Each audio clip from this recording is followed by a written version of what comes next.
Great. Okay, so my name's Kate White, and I am the coordinator, one of the coordinators, along with Mari, of the Mid-Canterbury Time Bank. And Mid-Canterbury Time Bank slogan is to connect, contribute and belong. Now, most of you on the call are members of the Time Bank, so you're quite familiar with it.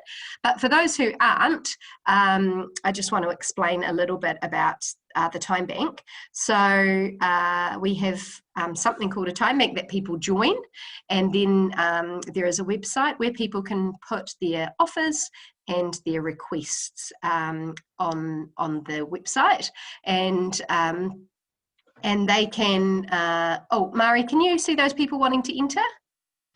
Yeah, you're sorting it. Great, thank you. Yeah, so the Time Bank is where people can post their offers and requests, and then other people can respond to them. So if I want some help in my garden, then someone might come along and help me, and they earn time credits instead of money for the time that they spend helping.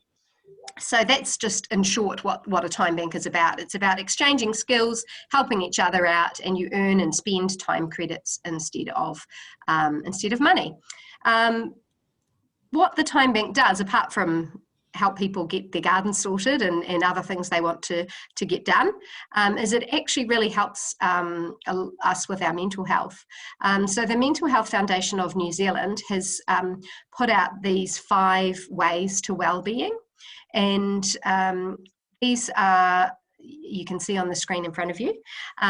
So the Time Bank actually helps us to put into place all of these 5 things, which is great. So it's more than just being able to get some help around the house.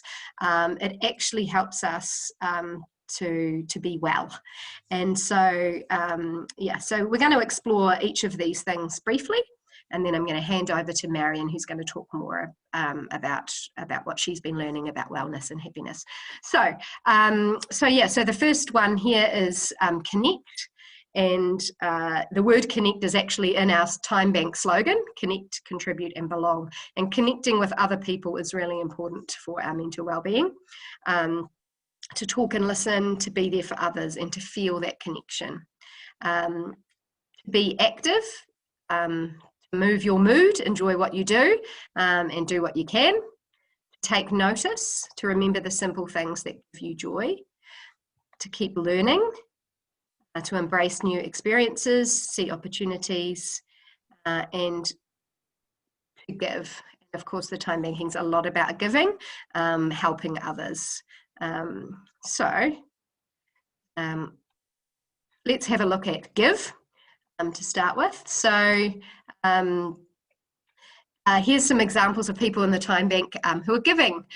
So we've got people who help each other out. So we've got someone here pruning roses, someone cleaning a house, cleaning walls in a smoky room.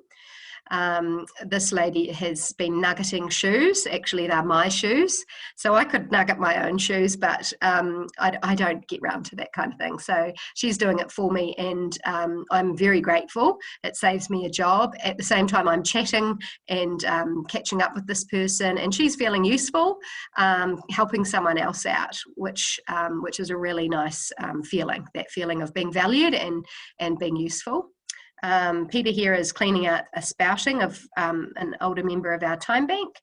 And these 2 ladies are connecting through doing an exchange as well, where the younger person has been helping create order out of chaos in the other person's home.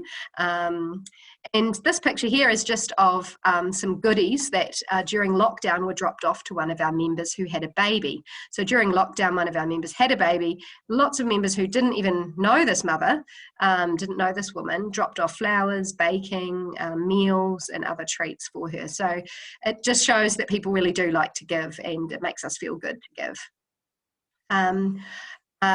Of course, when we're exchanging, there's a lot of connection happening as well, often. Not in all exchanges, but often the exchanges are happening together, like someone helps me in my garden with me, and so we connect at the same time. The Time Bank also organises lots of social gatherings, and that's a great way for people to connect as well. And then once they've met someone in person, it's also easier for them then to approach them, to ask them for help or invite them into their home for something because they've met them. So this is an example of some of our events. So that was a big swap where people bring along things to they don't want anymore and take things that they do want from other people.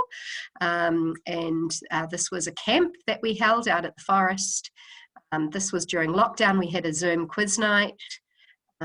This was a high tea party for Queen's birthday, and this was at our recent midwinter Christmas. And this was at a learning exchange event. So the learning exchange is something the Time Bank runs. We put on about 40 events in a year, and these are workshops and talks on all sorts of things and really help us with this key to well-being, the one about learning. So we've got pruning workshops. This workshop here was about creating immunity builders, so little tonics and things like that to build up our immunity with natural remedies. This one here was a panel we had regarding spirituality. So we had someone from someone who was Muslim, Catholic, Mormon, and Baha'i, and Pentecostal Christian. So they were sharing about their faith, and that was really interesting for us to learn about their perspectives and personal experiences. This was learning about bread making. We've also had cheese making workshops. This one was a digital storytelling workshop where people learned how to make digital stories with their phones. And this lady, Mary, she went along to a Back to Basics expo one year and saw people making beeswax wraps. So instead of using the Glad wrap for your sandwiches, you can use wraps, and it saves on waste. And she thought that was a great idea. She learned how to do it there, and then she kept doing it. And the year after that, she was back at the Back to Basics expo teaching others how to do it. She's a frequent attender at our learning exchange events. Another way to well-being is to keep active, and the Time Bank can help people with this. Some people have had their own fitness trainer or someone to keep them company on walks or help them to be accountable with their personal fitness journeys. We've also had yoga. We've had at our camp, we had lots of opportunities to be out in the forest with weeding and creating things. We've had a Goal for Go Day, and also through our learning exchange we provide opportunities for people to be active in terms of sharing their skills and their passions with others. So this lady was teaching about kombucha. So yeah, there are lots of ways to be active in the Time Bank. And the last one is of the 5 ways to wellbeing is take notice. So during lockdown we had a meditation panel. So a panel all about meditation and people's experiences of it. So that those who attended learnt about that, and hopefully that's helped them to take notice of their own feelings and of things going on. People also in the Time Bank are taking notice of others and looking out for them and doing things with them, encouraging them, and also noticing their own strengths. We've had some people say, oh, I didn't even think I had any skills. But actually lots of people have really valued their contributions, whether it's baking or sewing or counselling, just a listening ear. So people have actually come to notice their own strengths and been able to offer those to others in the Time Bank. This was a quiet time we had in the forest, just listening and being still. And taking notice of what was around us. And this was someone teaching about all the plants that we can find in the forest and around about us and in our area, and what we can do with those things. So that's also about taking notice of our surroundings.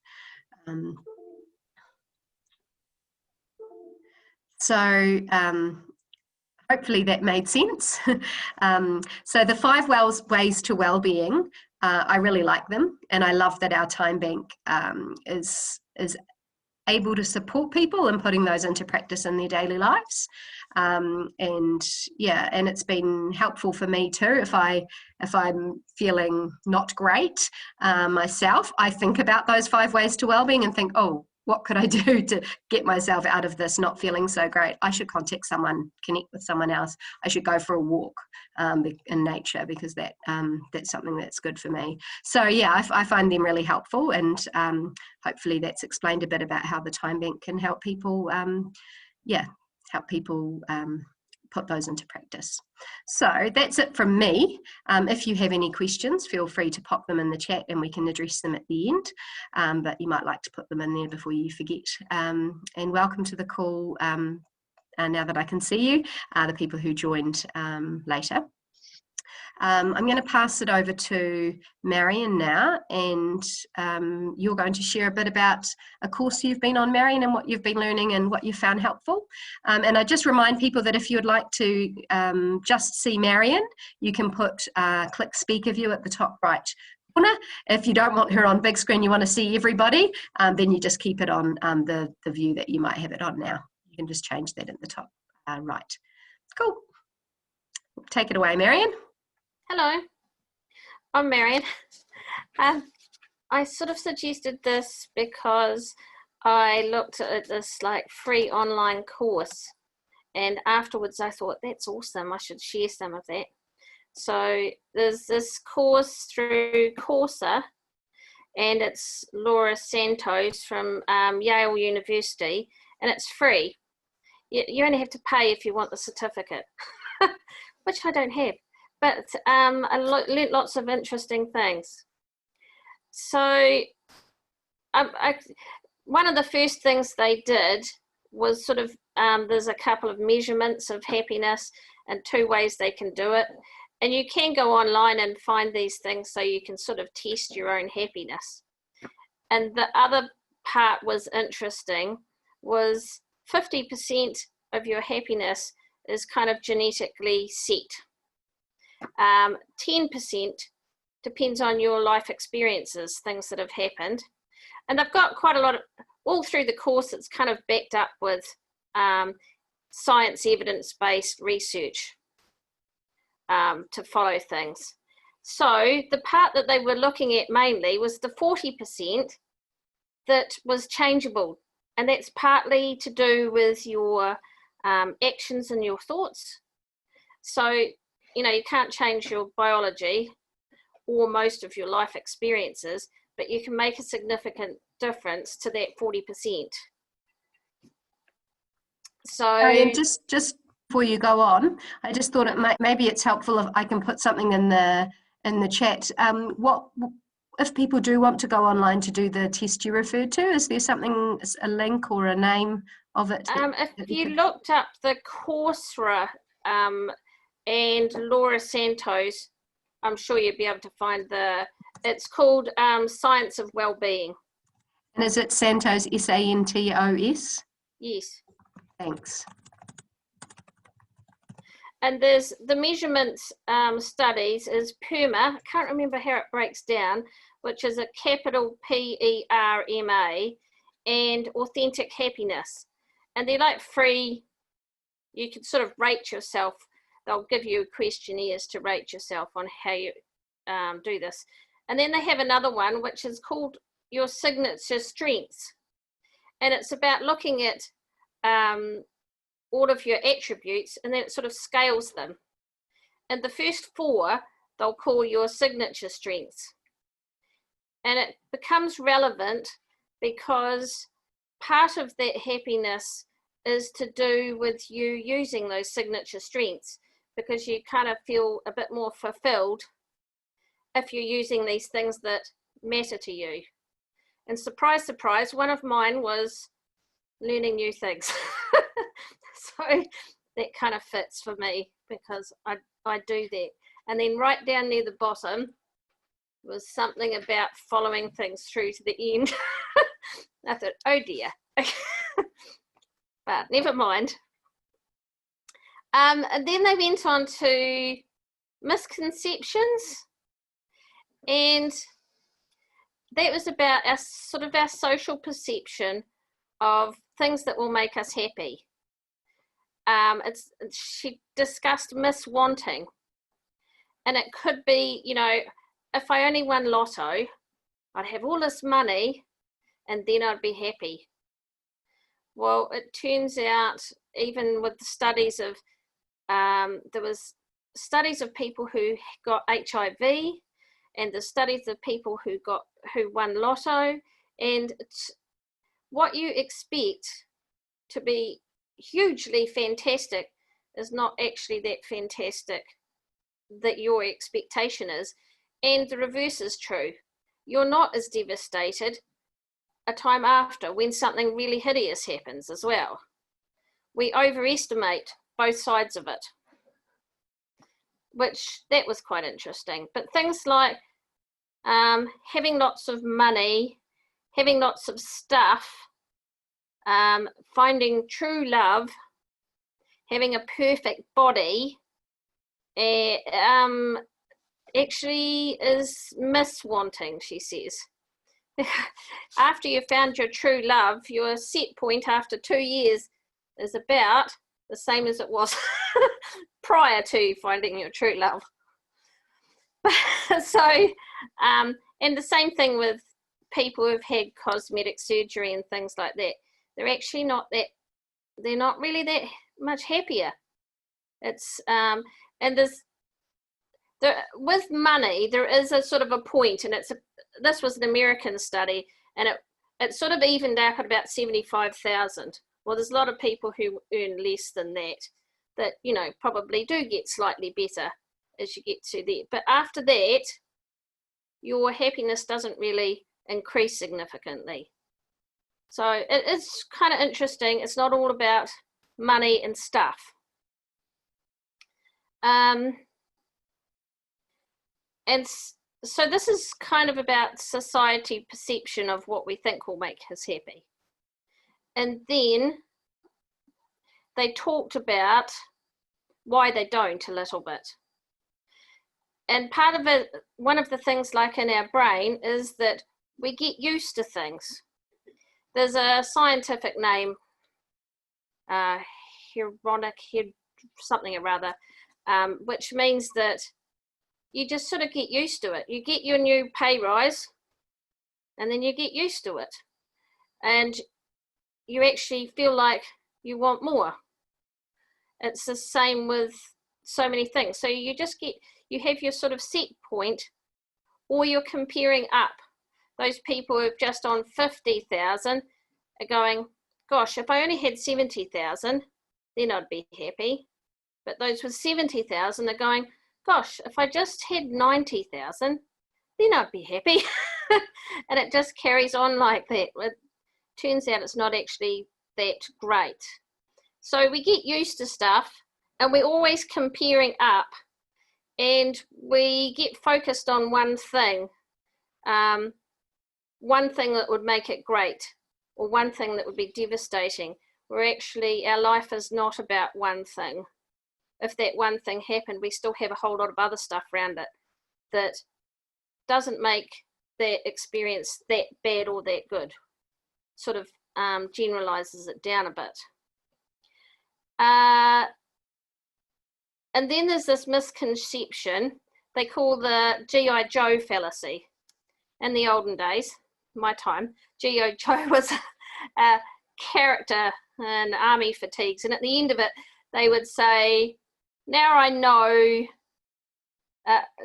I know, it's like just knowing it's going to fix it all. Because you know it, now you can, well, it's not actually true. Because I know all of the good things that I should be eating, doesn't actually make me eat it.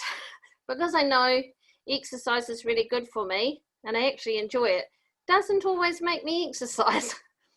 Even though I know it, doesn't actually make it happen. So then they looked at things that do make a difference. One of them was using those signature traits.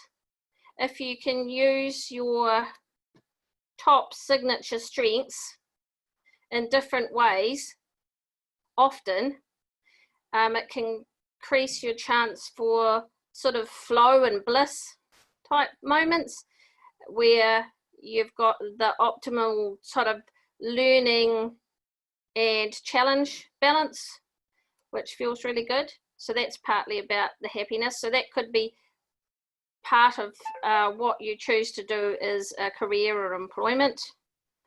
There's savouring. Sorry, did you say when it's a good balance between challenge and skills? Skills. If you feel, yeah, if you feel like you don't have the skills, you're totally out of your depth, not so great.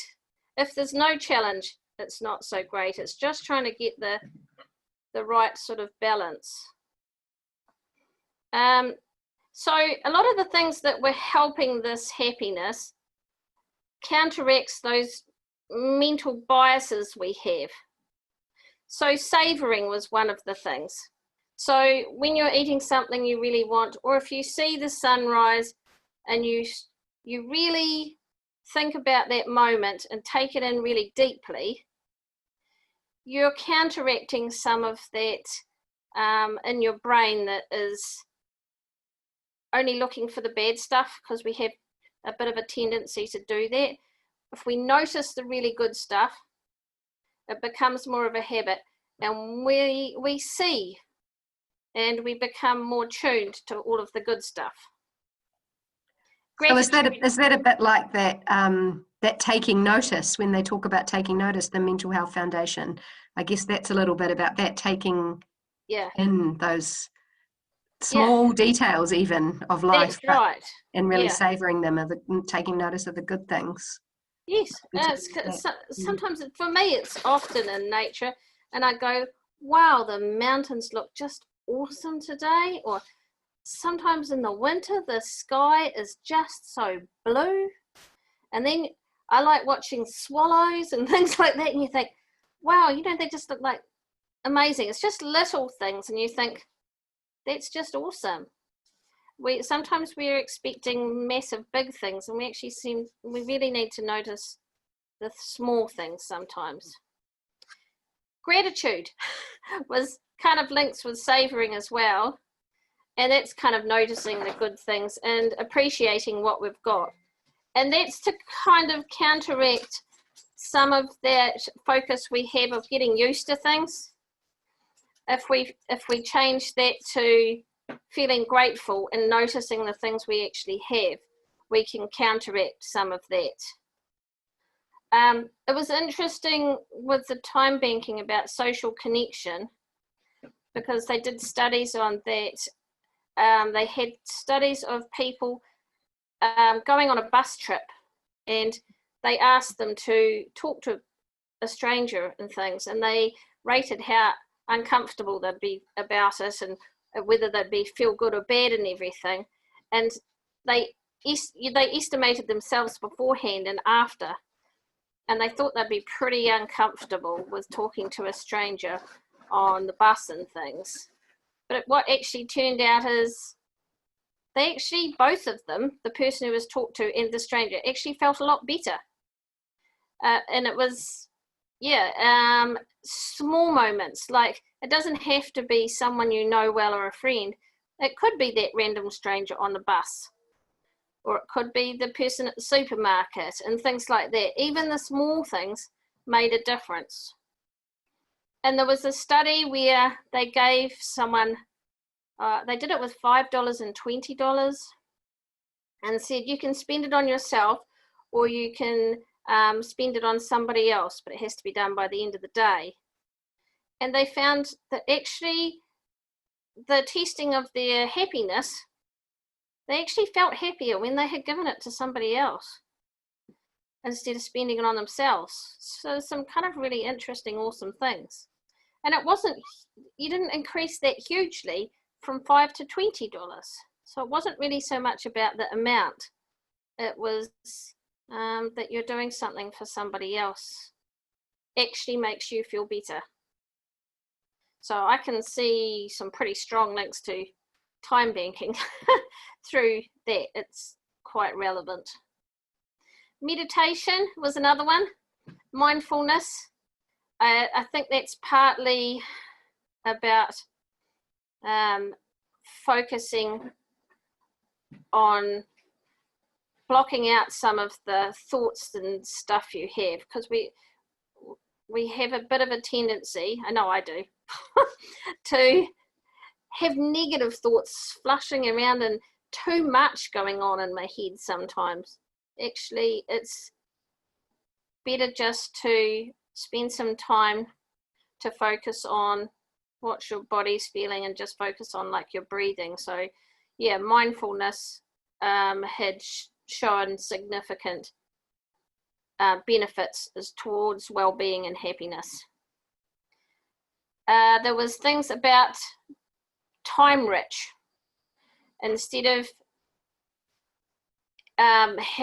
being busy all the time, that you actually can be rich in time instead of money. There was exercise. Just on that one, Marion, before you move on to exercise, so can you say a bit more about that? Were they advocating people sort of try and create more time in their lives or be less busy?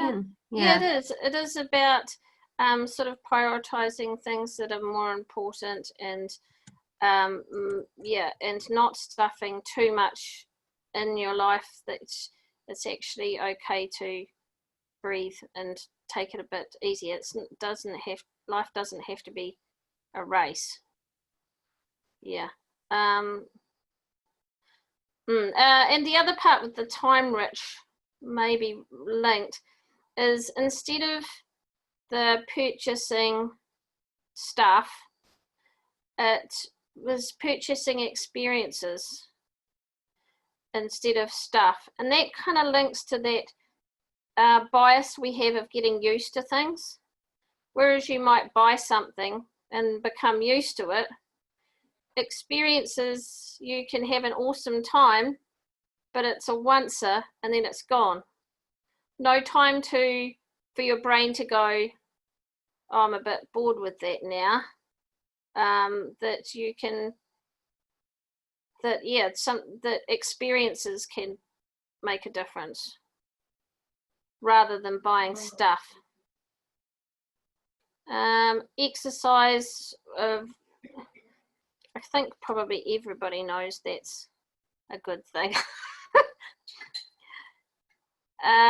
Sleep was another interesting one. That's kind of come out a lot more in research lately, the importance of actually getting, I think they said at least 7 hours of sleep. Those were the big bits that you can make a difference with. I've probably forgotten lots of things. What else? Oh, and then it went on to kind of strategies of doing this. And through the course, you sort of practice little bits, but the last 4 weeks, you chose something from that and tried to put it into practice. Part of that G.I. Joe piece saying, now I know it, well, that's good. But actually, what you have to do is practice it a lot until it becomes a kind of a habit that's part of your life. And that's how you sort of install it. It's not a once-off, okay, I've done meditation today, I should be fine. That's not installing the habit of it. So they had some strategies to work those things in, and they talked about a study called Slim by Design, and you can use the principles of it. He studied about food and the fact that if you had like your lolly jar on the table in front of you, you ate a lot more of it than if it was further away and less visible. So you ate less lollies if it was in the drawer, even accessible to you, but even better if it was slightly more distance and you didn't see it, you would eat less too. So it's using those sort of strategies to set up yourself for success, such as if you wanted to improve your gratitude, you could put a reminder on your phone that reminded you of it, so that you're reminded often, proximately, to do it. Or you could have your gratitude journal beside your bed where you go to bed, so that it's close to you to fill out each night. It's setting up the environment to support your new goals.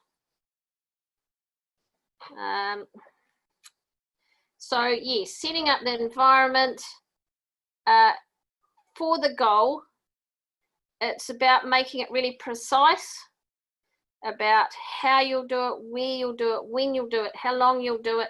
All those things build a better likelihood of you being able to do it, because it gives you the thoughts of how you're going to put that into practice. And you want to visualize all of the positive things of you achieving that goal, but as well, you need to look at the obstacles and how you're going to overcome it. There's this strategy they called WHOOP, which the W was for wish. You say, so you'd choose what it was, and I did mine over exercise. So I said that I wanted to exercise every day for at least 20 minutes, and you know, how that would make me feel better. So the opportunities, I sort of listed how I was going to do it, where I was going to do it. And then the second O was obstacles, things that might get in the way, like having a really long day at work, and I can't, because I start early, which is my best time to exercise, it would have to be later in the day, and I'm way less motivated at the end of the day than I am in the start. Or if it's the weather's really grotty, it's harder for me to get out to do the exercise. Those are sort of obstacles. So you sort of plan for how you're going to manage those obstacles. And yeah, so that was the planning part, the P. So it's your wish, the opportunities, the positive things that would happen, then the obstacles, the things that might get in the way of your goals, and then your plan to overcome the obstacles. And that kind of gives you a more comprehensive strategy than just going, awesome, let's just do it. Because when you come across that obstacle, you've already thought about what you could do about it. You don't have to rethink that. You've got a better chance of your brain going, oh, I knew it was, remember when it was going to be raining, I was just going to grab that coat, and, you know, so you already have thought about how you could minimize it. So that was WHOOP. Other strategies is like a growth mindset. I kind of, if you're in the education fields, you know a little bit about growth mindset and fixed mindsets. It's sort of your ability to see yourself as having the ability to change, not that this is how you are and that's what you're stuck with. That we need to practice, design your environment to support your goal, social commitment. There was a Facebook page where you would say what it was that you were planning to do, and this way you're putting it out there for support and kind of accountability as well. You can get social support, so that's like others that you might be doing the same sort of goal who can support you, or it might be just family and friends who know what you're trying to do and chat with you too. Another thing that helped with some of the things, depending on what it was reducing social media. That came into the comparisons partly. When you look at things like on social media, you're not actually looking at a true picture of someone's life. You're looking at their highlights and you're thinking, wow, that looks awesome. I've never been there. I've never done that. And actually you're only seeing such a teeny snippet of their life, you compare your own and you go, oh wow, they've got it so good, but actually it could be a lot healthier not to look at that social media at all. Yeah. So I did the exercise one, and I did do it for a month, and it was really nice at the end of it for her to say, that the lecturer, to say she had done one too, and she hadn't done hers 100% correctly, and most of the others hadn't either. It's actually wasn't about everybody being perfect and getting everything great, but you know, you're kind of on the journey together, and yeah, and I think life's like that. But it had a lot of really interesting things and some good strategies that I think I'll use. And that's me. Thanks, Marion. I've tried to take some notes. I've put them into the chat so people can save the chat at the end, so they've got a bit of a record of what you've said. I hope I haven't covered everything, but I've tried to cover some of the main bits that you said there. And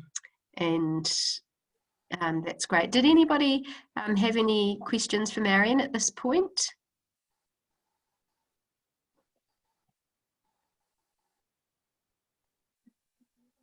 Is the course live, and how does it work? Recorded Zoom.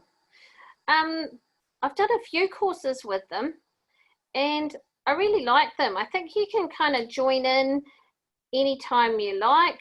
It kind of tracks you.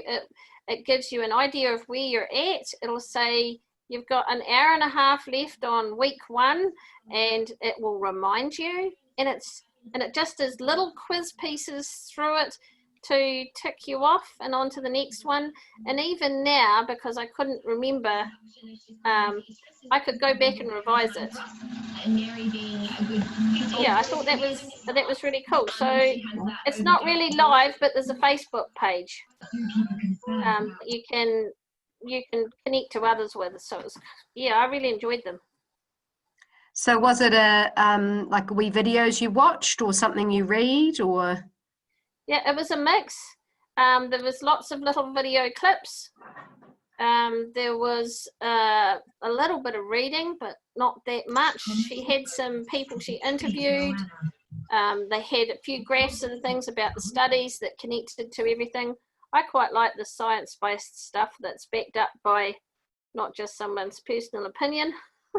So yeah, it was not too technical, and it wasn't too long. It was I felt it was really easy to do.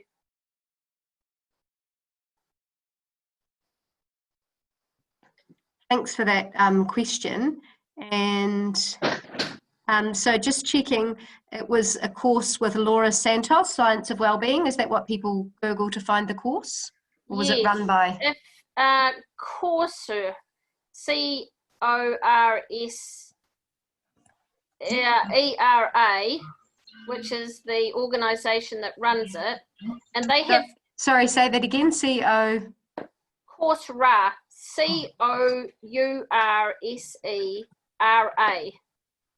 and they have courses from universities and different organisations all over the world, I think.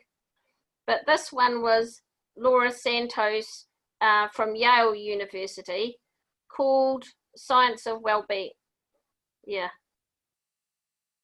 Thank you, Marion. Well, I'm sure that everyone found that as interesting as I did, and it's great that when you've learnt something that's been beneficial for you, that you can share it with others. And sometimes by teaching someone, it sort of reaffirms the things for yourself as well. So thanks for that, Marion.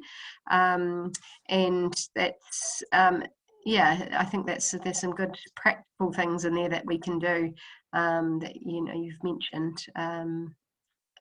Yeah.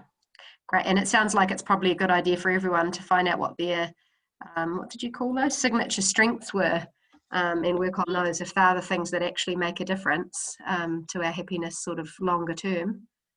One of them anyhow, amongst all of those other things as well, gratitude and kindness and social connection, meditation, blah, blah, blah, blah.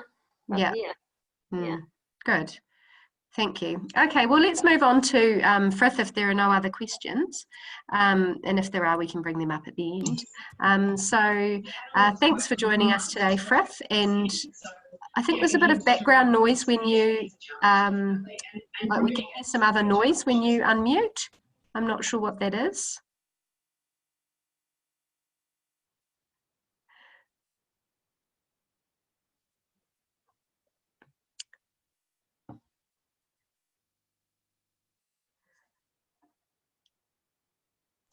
Is that better?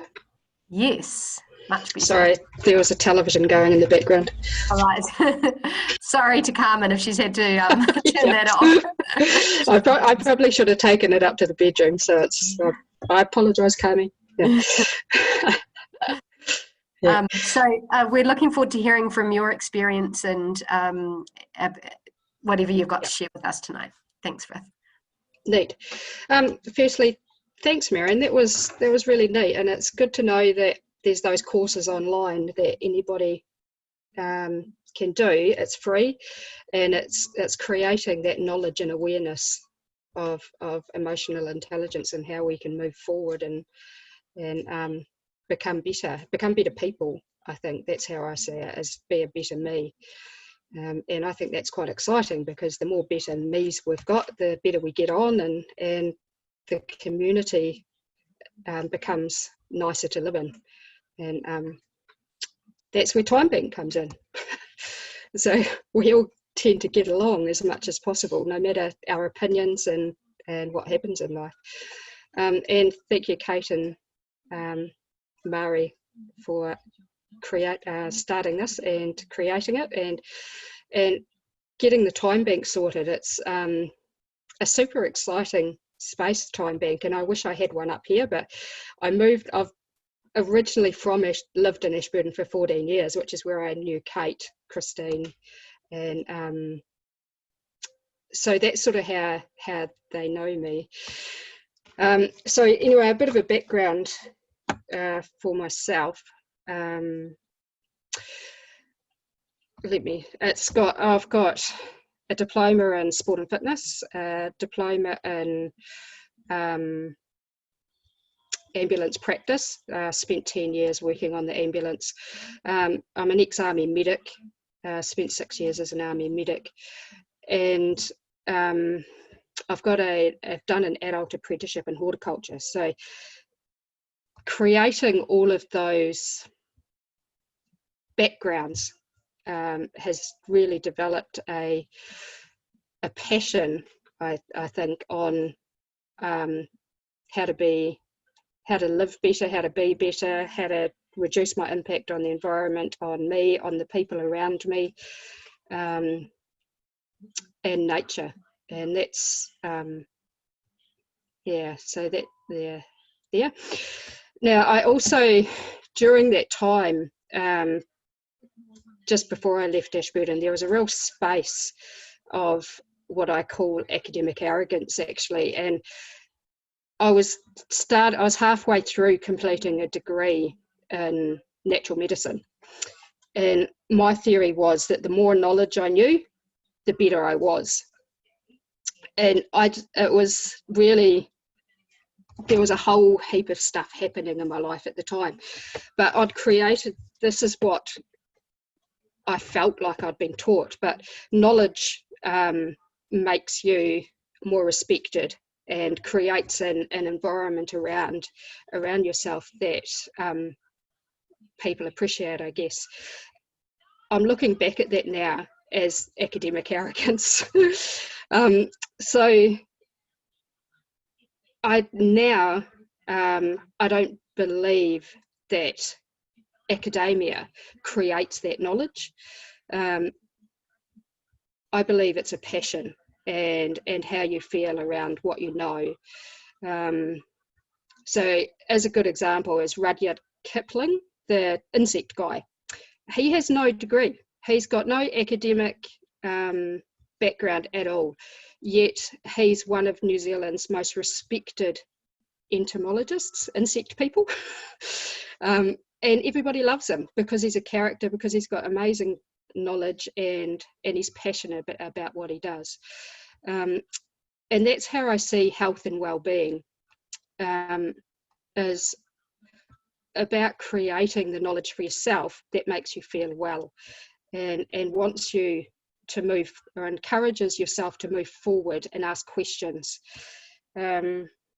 So that's sort of a bit of my background. Now, throughout all of that academia that I went through, and I'm still going through, I love to learn, I've created a bit of a trilogy. I call it a trilogy of health.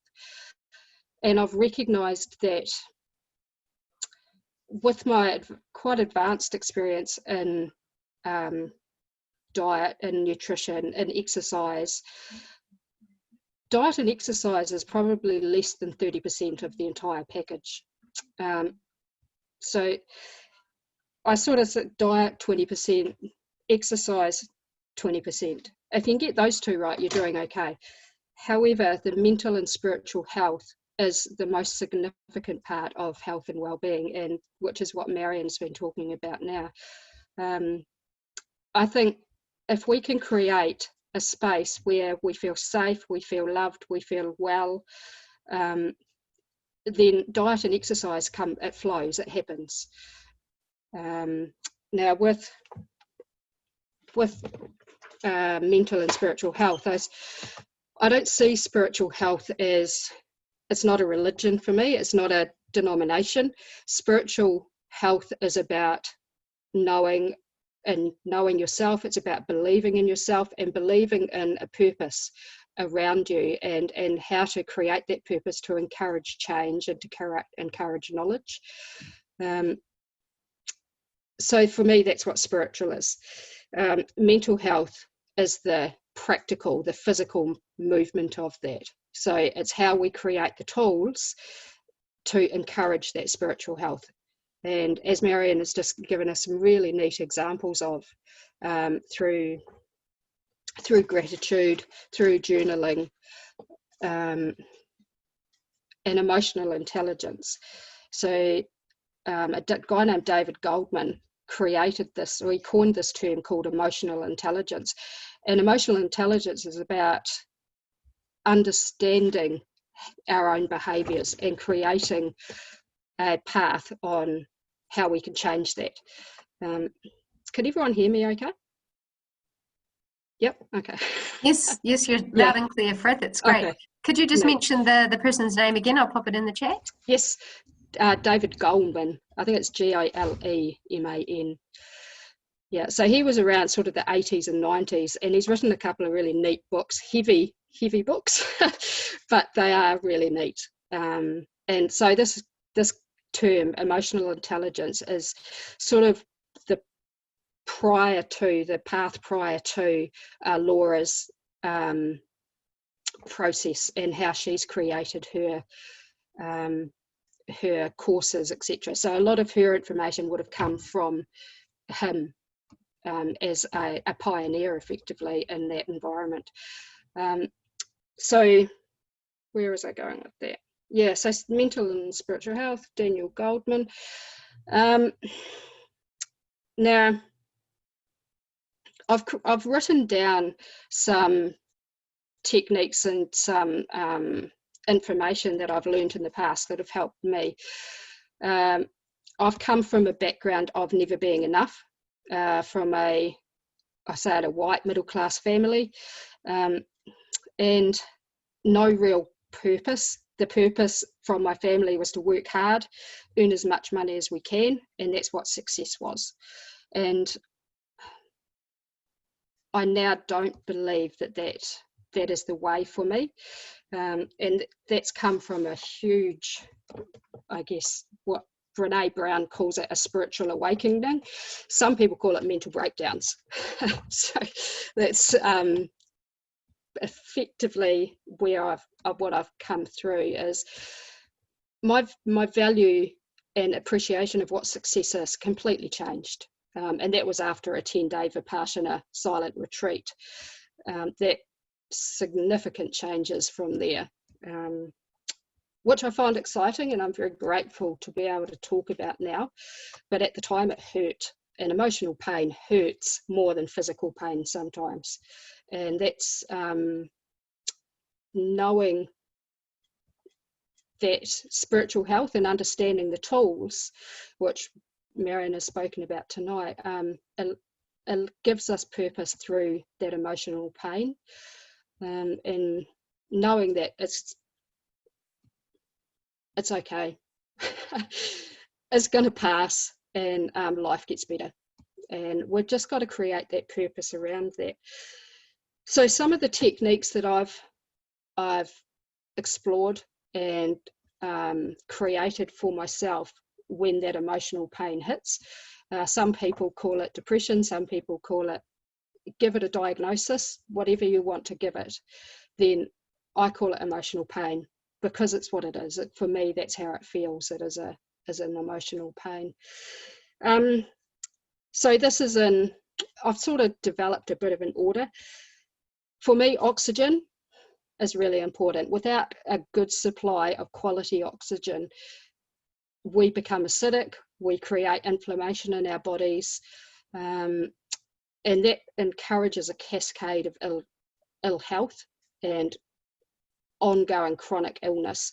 So to get really good oxygen is actually teaching ourselves how to breathe again, and breathing techniques are one part of my daily tools.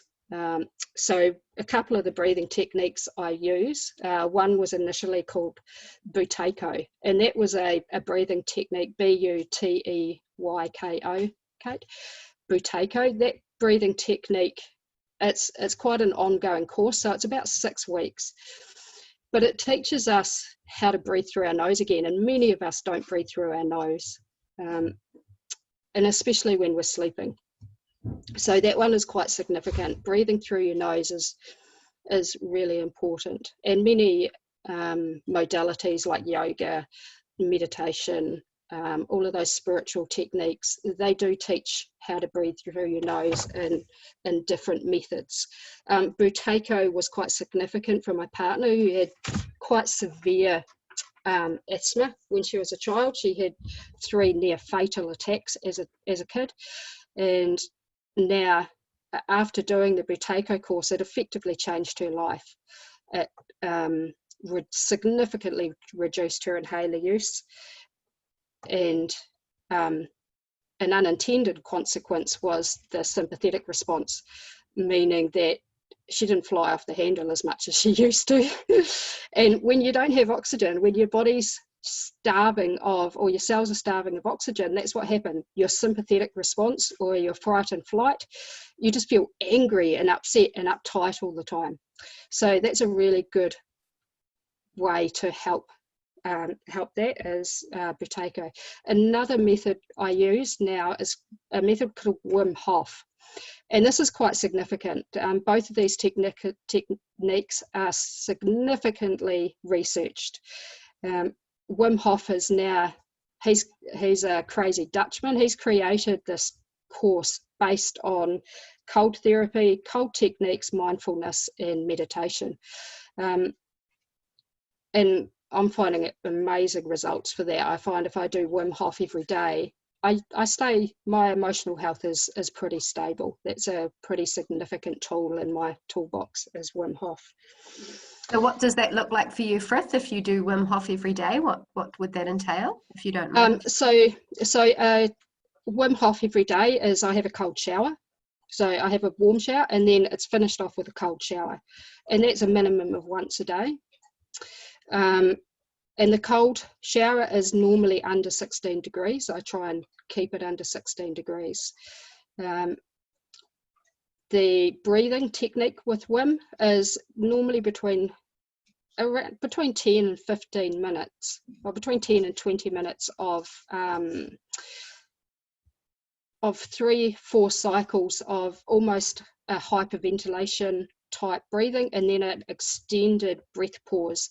So on an extended breath pause, you breathe out after a period, say between 30 and 40 really deep inhalations and exhalations, and then you have an extended breath hold, and during that breath hold, you'll be surprised at how long you can hold your breath. I'm regularly doing 2 minutes. that's 4 times a day, over 4 cycles. During a breath hold, so on the exhalation, the science around that is between the exhalation and inhalation is where our oxygen exchange happens within our alveoli. And it's Buteyko calls it the Bohr effect, but it's when within our alveoli we have that oxygen exchange of oxygen and carbon dioxide. The carbon dioxide and the oxygen is being exchanged over the alveoli, which is the gas sac within your lung, and it's giving it, the extended pause is giving that oxygen exchange and carbon dioxide exchange a chance to flow. So what tends to happen is many of us breathe really shallow and we breathe very quickly. So we're not allowing that oxygen exchange or that gas exchange to happen as well as possible, which creates acidity and ongoing chronic health due to lack of oxygen or carbon dioxide, increases in carbon dioxide. So, and that explain that, Kate? Yeah. So that's there's a lot of physiological benefits as well as spiritual and mindful benefits with breathing techniques. I've got a couple of others, but I'll leave them, and I'll give Kate some information, and she may be able to email it out to you all, or those that have been on the call. Okay. Yeah, so those breathing techniques, they tend to help you reduce stress, and the biggest stress hormones are adrenaline and cortisol. So both of those are part of the fright and flight, so they're both part of the sympathetic response. And if we're in constant fright flight, or our sympathetic system is turned on 24 hours a day, and many people are, they have their sympathetic response turned on 24 hours a day. Those two hormones there create an ongoing cascade of other problems and chronic ill health. So where was I going? So what were the stress hormones? Cortisol and adrenaline. Yeah. So if you can imagine your sympathetic and parasympathetic system, so it's part of your autonomic system, which in the past it's been considered a system that we cannot actively change when our body, you know, we blink our eyes, our gas exchange happens, our sweat pores sweat. So we can't actively change them. We can't change how our body, consciously change what our body does with those. Whereas with, so adrenaline is the sympathetic response, and noradrenaline, which is the opposite, is the parasympathetic response. So imagine adrenaline, you're going up, and noradrenaline is allowing that parasympathetic response to come down. So it's like, I think of noradrenaline as a paratrooper. Your parasympathetic response is you're slowly bringing that that stress response down. So did that explain that, Kate? Did I answer that question? Yeah, I'm just trying to write a note to summarize in the chat. Yeah, sorry. And I'm not quite sure. All I've got so far is cortisol and adrenaline are the stress hormones. If we're not always, just leave it at that. If we're always activating the flight-fight system, the point was that we're in that stress zone. Is that right? We're not. Yep. Just leave it at that. Where, I mean, people tend to turn off when you talk too much sciencey stuff. So it's just about understanding the stress response, and then talking about how we can monitor it. Just on a side note, Wim Hof has given himself to science, and he's had an entire text chapter in a European anatomy and physiology text for medical students, written about him and how he can initiate the autonomic nervous system. So his technique that he's developed, he can actively change the parasympathetic and the sympathetic response. And science before that believed that you couldn't. So he's shown that you can. So that's quite significant. And I find that really exciting science, actually, that the fact that we can actively turn our sympathetic system off and turn our parasympathetic on. And that's just through the power of our mind, plus a breathing technique and some cold therapy thrown in. So that's pretty cool stuff, I reckon. Yeah, so breathing techniques, reducing stress, and meditation, as Marion was talking about. Now, I've had a long, good 15 years for trying to understand what meditation is about, and I'm still there. I mean, you could probably spend another 30 years. The yogis are still trying to understand what meditation is all about. And however, I now understand meditation as it's not about stopping your thoughts. Meditation is about acknowledging the thought and then letting it move, letting it flow, letting that energy go. So we all have those thoughts up there, and it's called a monkey mind. And those thoughts, sometimes those thoughts are really strong and they take over, and then those thoughts then get turned into action. So meditation and a little bit of mindfulness is about understanding those thoughts, knowing that you don't have to take action on those thoughts, and then just letting it flow on. And eventually, the more you practice that, it's like working a bicep in your arm. You know, the more you do bicep curls, the stronger it gets. So the more you do meditation and mindfulness, the stronger your mind gets at allowing those thoughts to move and to just flow, to go back to where they come from. And then you go back to your breath. So in Vipassana is a specific meditation technique. It talks about feeling the temperature in your nose, so really concentrating on your nose space, feeling the breath. If there's a temperature, can you hear it, can you feel it, understanding it. And when you create a point of focus like that, it develops a space where you can slow those thoughts down as well. So another meditation technique I practice, and I practice this one every day because it's lovely, it's really nice. It's called Ascension or Transcendental Meditation. And Ascension is based on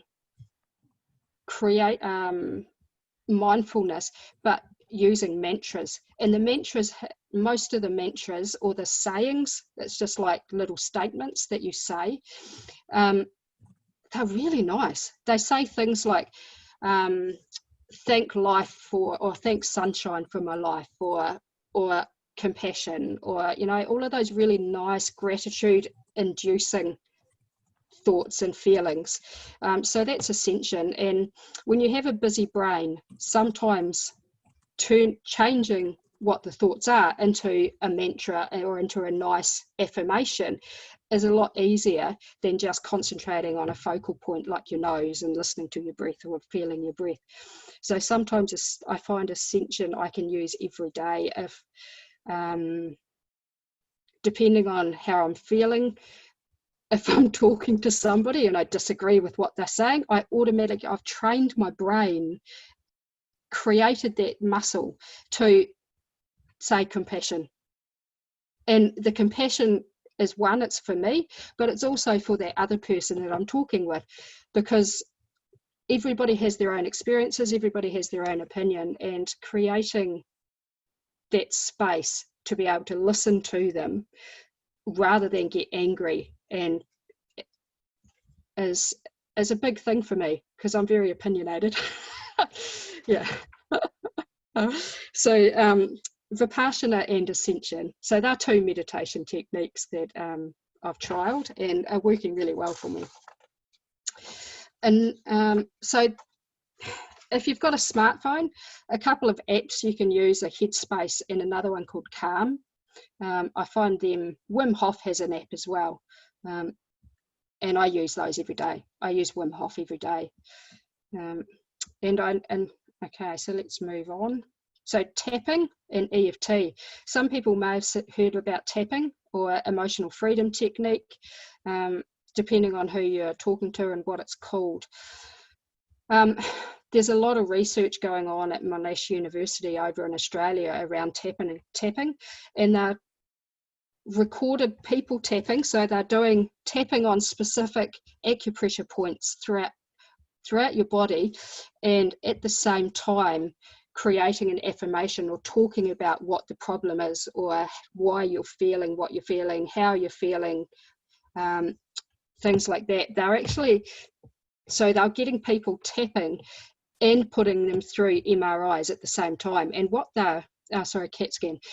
And what they're finding is those that are tapping on a specific emotion, they're actually seeing firing, so nerve firing in the pineal gland. And the pineal gland is the gland in our brain that controls our autonomic nervous system. So it's quite significant research coming out of there around tapping and how it changes our perception within seconds almost. So tapping is definitely something I use most days as much as I can, and they have a couple of apps as well, one called Tapping Solution and another one from Brad Yates. I find the Tapping Solution is pretty good, but it does charge, so you do have to pay for the Tapping Solution. Brad Yates is free, and he's got between 5 and 15 minute videos on tapping on his YouTube account, and his app is pretty significant for 5 to 10 minute taps. Tapping is an interesting way to say it. I'd like to say EFT because tapping to me means something different.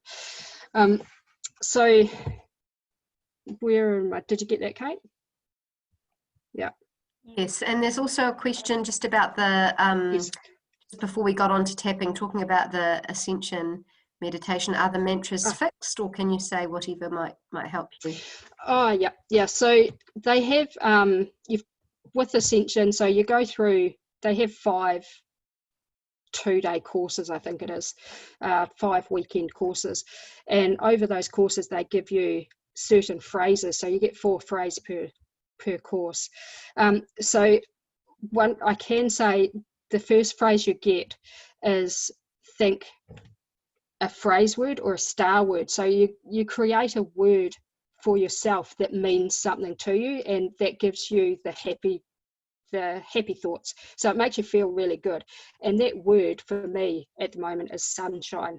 So when I think about sunshine, I think about warmth and joy and light and laughter and love. So then throughout that phrase, you replace the space with that word. So thank sunshine for my life as the first phrase that we use. And even often is just that one phrase is enough to just help stop that movement of thought in your brain. And one, there's a couple of things there. It's gratitude, it's creating positive affirmation. So it encourages you to think there is something good, I've got my life, sunshine, there's happy thoughts. It gives you space. And they talk about in mental health, there's a 10-second space. If we can get somebody who is feeling very low and on the edge of hurting themselves in some way, there's a 10-second chance we can change their mind. So by creating that 10-second space, by just that one phrase, we're allowing other thoughts to come in. Did that explain that? Yeah. Great. Okay, so I've seen some questions here now. Yeah, so that was the mantra, or can you say whatever helps you? Yeah. Yep, that's the word. Whatever helps you, whatever makes you feel happy, that's the way to do it. Brad Yates app to help with yeah, so that's good. Okay. So gratitude and affirmations. Louise Hay, Abraham Hicks, daily journaling. Now, before I go to sleep, I find 3 very small things that I'm grateful for, and that's my last thoughts before I go to sleep. Sometimes it takes me more than 3, but I want my last thoughts to be kind and generous and positive before I go to sleep. And again, that I've had to train myself to do that, and that's been an ongoing conscious effort. It's not something that I was trained to do as a child. In fact, the complete opposite happened in my family, and my parents have been amazing. You know, they're still together, and they did everything they could, as you know, when you're trying to survive bringing up a family. And I love my parents to bits. However, when you're trying to survive with 4 kids and not much money, shit happens. And there's alcohol, and there's addictions, and there's violence, you know, and shit happens. And you've got to get past that shit and then look at all the nice stuff. I apologize for those words.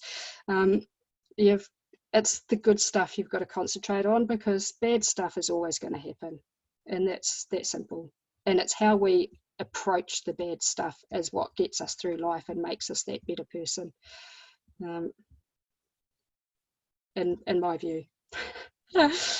Yeah, That's great. Okay. We've got about 15 minutes Right, left yes. for the Zoom. So if anybody has any questions, please do share them now in the chat. If you can't chat, just unmute yourself and ask aloud. Otherwise, Frith, you can sort of, while people are doing that, perhaps if you've got other things you wanted to mention before you sign off, feel free to carry on. But just to let people know that you can put their questions up now.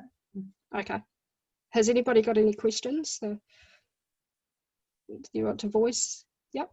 Mine's not really a question. Yep. But I can really relate to it, because after I sort of did that course, I got into doing a trauma conference, which when you talk about, you know, emotional pain, they talk about traumas and big T's and small T's. From what was the ACE study, which was kind of adverse child experiences study, and there's all these things, the criteria that cause the stress. And when I looked at the whole happiness and well-being, sometimes you have to sort through some of that stuff before you can get to that. And as you say, you already got that heightened stress. So you actually have to calm that beforehand. Yeah, and that's where EFT comes in. It's really, really handy for giving you that space in that moment and helping reduce that the pain train, or that emotional pain of I call it the pain train, because it feels like pain, and it's running at a really fast rate, and just giving yourself that space. So yeah. It was interesting to say, you know, they had those big traumas like addiction in the family and things like that, but there's actually a lot of small traumas that people don't consider traumas, because they are those everyday type of events that happen in busy families at that point in time. But if you perhaps you were dismissed for some reason, you did not feel entirely safe or in the situation, all those things can be carried forward, and if you don't sort them, they sort of become triggers later. And absolutely. Yeah, good. And every day there's different triggers. I want to have a wee chat about those triggers, actually. There's a guy named Bruce Lipton, and he created what's classed as now epigenetics, and he was one of the first guys to map the human genome, and he's quite a significant guy. He's a very, very clever cellular biologist. He talks about genetic markers and our lifestyle and how we think, what we eat, the environmental toxins, we can turn those genetic markers on and off. It takes a bit of time, it takes a bit of training. Sometimes it takes a millisecond to turn a gene on and off. So we're not our genes. The science used to think genetics was a big part of our health and wellness. It's now they're saying it's less than 5% of our health and wellness, and that's thanks to Bruce Lipton and his work on epigenetics. That reminds me, yet again, sorry, in the conference they talked about the epigenetics, and people like, if you had grandparents who were perhaps in the Holocaust, it actually affected the stress levels of those grandchildren. That stress from the grandparents was actually passed down. And yeah, that's like 2 generations down through epigenetics. It is quite amazing. Cells have a memory, Same with water. Water has a memory. They're now understanding that that memory comes in energy, and we still don't understand how that energy is passed on. There was quite a lot of things that you could do about it, and things like sound therapy and lots of different things about, reducing the vagal nerve stimulation, amazing things, earthing, I can relate. It's really interesting. Neat. Yeah. So we'll just quickly go nutrition. There's a lot of stuff online regarding nutrition. I tend to go pagan or paleo. So that's vegan and paleo are very, very similar, and the only difference is one eat meat and one doesn't. It's all about fruit and veg, unpackaged products, and being really kind to the earth. So that's how I think about it. The microbiome, so pathogens in our body and on our body, super important in creating our health. Exercise, again, man, I could tell you some science about exercise, but you've just got to do something you enjoy. It's that simple. If you don't like it, you're not going to continue, you're not going to stick with it. It's do something you enjoy. Fasting, which I'm just going through a bit of a fasting stage at the moment, and it's quite significant science around fasting. However, it's really important to maintain good nutrition, good exercise regime, and a good mindfulness regime. I think those ones are really important before you go into a fasting process. Neat. So I'll put some things down. I've got some things here for Kate, so she could fire off a PDF of something if you're interested. And is there any other questions? I have a general question. Yes, Laura. The time bank, this is something which is only in New Zealand, or it is worldwide approach? Kate, I'll let Kate answer that. Thanks for your question. Where are you, Laura? I'm from Romania, so Europe, but currently I'm in Qatar. Oh, neat. Time banking started in the United States in the 1980s. It's also it also has some history in Japan. It's well spread throughout the UK and in various places in Europe. But I haven't heard of one in Romania, but there may well be one. And I'm not sure if there are any in Qatar or other Middle Eastern countries. But it's not a New Zealand concept, yeah. It was started by a guy called Edgar Kahn in the 1980s. And yeah, it is global. So it's great. So look it up, see if it is in your area. Yeah, it's a great way to connect with people. I've met these wonderful people. I didn't know Yvonne or Marion or Christine and Robin before the Time Bank. That's how I've met people, and it's a great way to connect, to find new friends, and also to learn from each other. People have got quite different backgrounds and experiences, and yeah, it's really cool.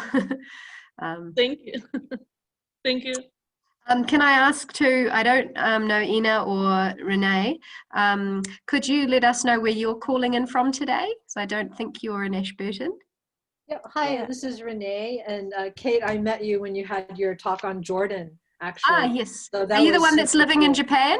Yes, so I'm living in Japan, and that was a really great talk you gave on Jordan, and so I was lucky that I got the invitation for today. Sorry, I don't have my camera on at the moment, but I'm not camera ready, but it sounded really interesting, the topic today, so I was glad I could join. And I think when you have other online events, it's easy for me to join from Tokyo because the time is kind of similar. But I've been, really interested in this topic, especially in the last couple of months. I've been trying to study as much as I can, and it was really, really cool and interesting today. So I'm originally from the US, but I've lived in Asia for about 20 years, and I've been in Japan for most of that time. So I'm in Tokyo, but I didn't know that the time bank concept, I hadn't heard of it before. It sounds really cool and amazing. And I didn't know it was in Japan, actually. I'll have to look and research that, but it sounds really excellent, and everything today was very helpful and insightful from all three speakers, so it's great. Thank you very much. Thank you, Renee. I'm pleased you found it helpful. Is there anything in particular that you've been focusing on in the last couple of months, you know, that you want to share with us in terms of this? Just, I have a little bit more free time in my schedule in August, September, because one of the things I do teach courses at a university here. I do a lot of corporate training work too. I'm in the intercultural field, but I teach courses at university here on intercultural communication and cultural studies and Japanese studies, various things. So it's a little bit more free time in my schedule. So I really tried to use the time wisely to do a lot of online classes and some internations events and I haven't done any of the Coursera classes, but I've been doing classes on with the context conversations, which is quite interesting, with a lot of history classes and art classes and other things, even Airbnb experiences, and just kind of doing more educational things as well, and reading. So it's been really interesting to have time to do all the online connections with people, and so many interesting communities going on around the world, which is really, really an amazing and impressive thing. And so many people volunteering their time and expertise on a lot of calls and organizing calls and speaking about different topics. It's really, really impressive. So that I've mainly been getting into that in the last month or so, and then we'll continue in this month in September when I have more free time. But it's been really cool, and I think I'm focused on all these kind of topics that we've been talking about, how to live a happier and more meaningful life, and just think about all these topics we've been talking about. It's a similar theme that's running through so many presentations, is on people's minds everywhere in the world, and every country, and all the different groups I've been listening to and joining. So it's really very interesting, and meaningful. So I really grateful to join your talk today. It's really, really cool. Thank you. Thanks, Renee. That's interesting also to hear that these similar themes are being talked about in other forums, I guess. It's everywhere, in so many communities, whether, I've joined some talks just pretty much on every continent, but people are really thinking about these similar themes. Or maybe I just join all the talks, like this. So it could be that too. But it really does seem like there's a huge interest, especially now, and that people want to talk about it and share their experiences and knowledge, and really support each other and form communities. And the cool thing, I think, with the online and Zoom calls, it can be people all over the world. So I'm actually much more active in these things now than I've ever been. Even in Tokyo, there are events, but I didn't really go to too many things because I was busy or tired, or long commuting time, to get somewhere, or I was working late. But now, it's just an amazing thing. I'm very interested in just online learning and education and community building. And I think it's just an amazing thing that, wasn't possible. What didn't happen like it does now, you know, it hadn't happened. So I hope it continues, and I hope your group can also continue to have talks like this, and hopefully I can join too. So it's really great. Yeah. Unfortunately, I can't volunteer for anything in New Zealand. I wish I could just pop in. That would be great. If we could do some kind of hologram thing, I don't know. Maybe that's the next step, you know, to just zoom over like Star Trek, you know, that would be fun. Yeah. Thanks, Renee. Great to have your input, and I guess you've brought up some of the positive things about the lockdown and COVID, that people are reflecting a little bit more than maybe they haven't had. You know, we haven't had that much chance to reflect, and well, obviously some people have. Marion and Frith have been on this journey for a long time and trying things and learning things, but maybe some of us have more time for considering that stuff, or are reevaluating life and our goals and I realize that too, and some, you know, I do realize that yes, I'm lucky that I have the time to do it and the resources and, you know, the opportunities, and so many people don't, and I know so many people are having a very terrible time, you know, economically and with jobs. And I do feel really lucky that in Japan it's just been so calm and peaceful compared to a lot of other places during this time. Not perfect, still not perfect, but you know, it's been pretty calm. And then I am lucky that I have a chance to do all these things, because not everyone does. Not everyone has time to discuss the topics we're talking about today. So yeah, I feel grateful for that and lucky. Yeah. Thank you. And thanks, Ina, for your comment that you're from Germany and that you were on the travel talk as well. So thanks, and I hope you've enjoyed the talk tonight. Did you have any thoughts you want to share with us before we sign off? Or anybody else on the call that hasn't had a chance to say anything, if you wanted to share anything or say something before we sign off? Just again, I was just wondering if you'll have other online events. You know, one thing I'm actually afraid of is that now, you know, there are all these online communities and great online events and all this, and I'm kind of afraid it's just going to all stop. You know, that people will just say like, oh, okay, never mind, it's all back to normal, and we'll forget all these people and groups. And I really don't think that'll happen, and I hope it doesn't happen, because people have seen an alternate way to connect and learn. But I'm kind of afraid that, you know, maybe people will say, okay, we've done that and that's done. And that would be really terrible, to lose the global connections and community. So I just wonder what's going to happen to that. I'm just not sure, you know. From our perspective here, we organise what's called a learning exchange program each term, school term in New Zealand. And before COVID-19, that was all in-person events. And then during the lockdown, when New Zealand was in lockdown, we switched to all online events, because we weren't allowed to meet anyone else. And then now we're not in lockdown anymore, or not that strict lockdown, so it's possible for us to run in-person events, which we prefer.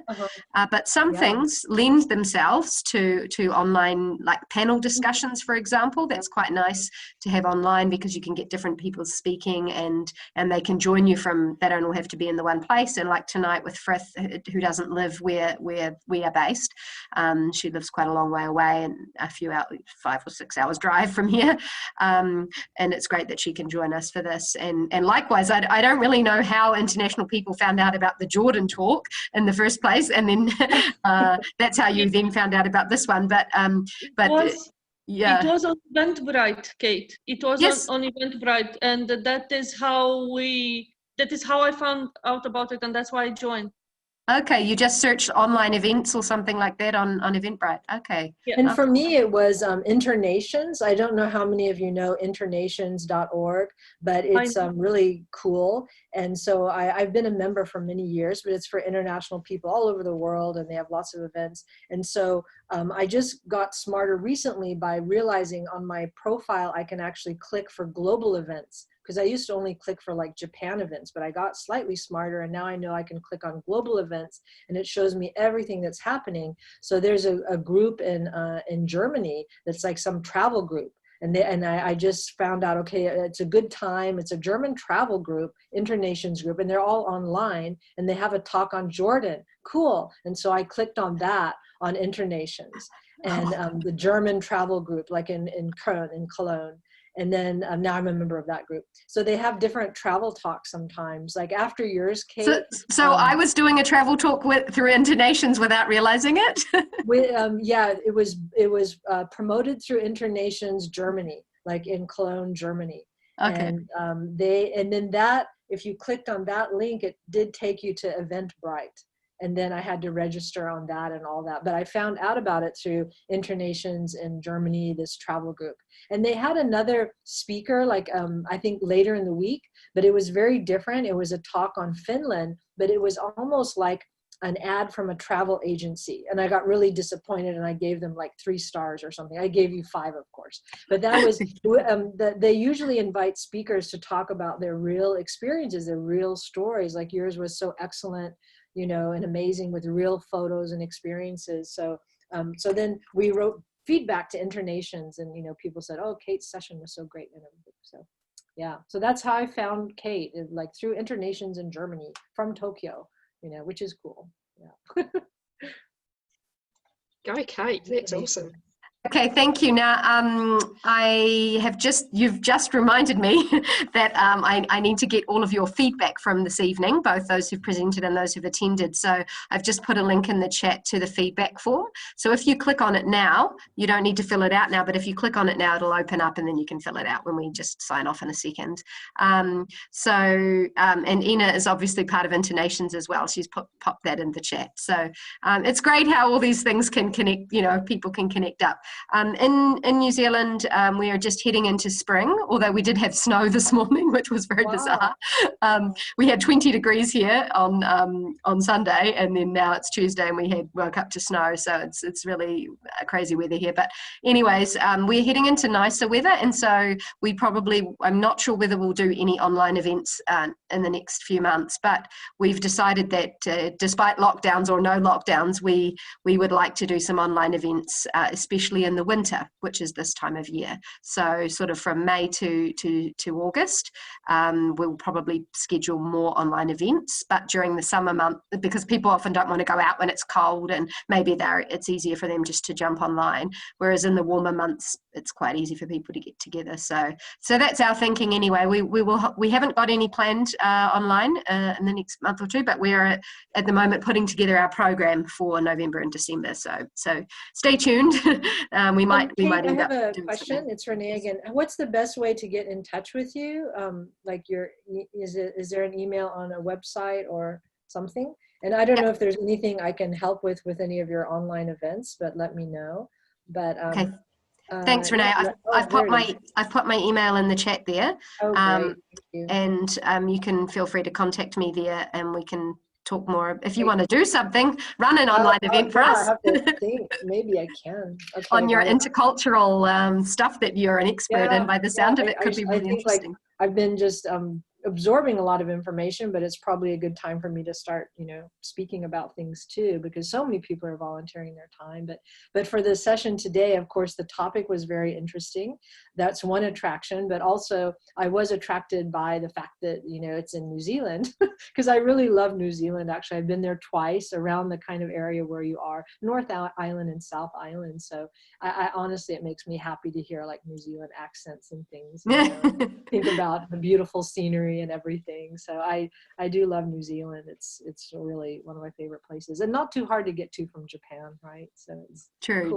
You'll have to come visit. Now, Christine and Robin, who are in the corner there, Robin did a great travel talk for us on Antarctica, his travels to Antarctica, and we recorded that actually. So I can find the YouTube link and share it with you, so you can watch that when you have a chance. Yvonne, thank you for joining us, and everybody else, thank you for joining us. Did you have anything you wanted to say? Anybody else that hadn't spoken, or are we good to sign off and say thanks for tonight? I want to thank you for the opportunity, Kate. So yeah, thank you, Kate. You've been very kind. Marion and Frith. Those are all great talks, and nice to meet everybody else, and hope to see you again. It was really cool, and I really appreciated it. Thank you very much. Thank you. And if you want to, you can, if you see the chat, there are 3 little dots there on the right in the chat box. If you open up your chat, there's 3 little dots on the right. And if you click on that, you can then press Save Chat. So Yeah. if you want to do that, then you'll have the notes from today's session, and some of those names of things you might want to look at later on. And please do fill out our feedback form when you get a chance. And I will. Actually, before you go, I will find Robin's talk YouTube link and just share it there, because that might be the easiest way. That sounds so cool. Thank you. Save chat. Oh no. I would have never imagined I mean, I thought about Jordan as a place to travel, but not in a concrete way. So after listening to your talk, I thought, wow, that is cool. I need to go there like very soon. So it was really inspiring and cool. I liked it. Great. Okay. Can I just ask a question, Kate? Yes, please. How do we do save chat? We're just looking at the screen here, but I'm not sure. I really appreciate it all was from everyone as well. That's the YouTube link to the Antarctica talk that Robin did. So click on that if you want to. And if you open up chat, have you got chat open, Christine? Yes. And then see the 3 little dots? Oh, I see. Right, Thank where you. it says more. Yeah. So We've just got it click on now. those and then save chat. Yeah. Great. Thank you very much. And thank you again, everybody. Okay. Take care, everyone. Thanks for joining us. Thank you. Thank you very much. Bye. Thank you. Bye. Yeah, so good.